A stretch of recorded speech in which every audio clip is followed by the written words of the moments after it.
এবারের এই মহান সুযোগে সেই জামাত ইসলামীকে এই সংসদের ভেতরে কথা বলার সুযোগ করে দিতে হবে। ৭২-এর শাসনতন্ত্র পুনরুদ্ধারের মাধ্যমে জাতির কল্যাণ হবে না।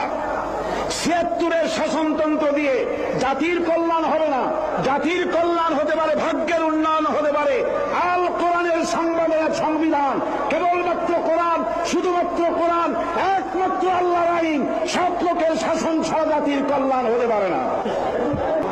বিগত ২৬ বছরের ভেতরে ৩টি দল ক্ষমতায় এসেছেন।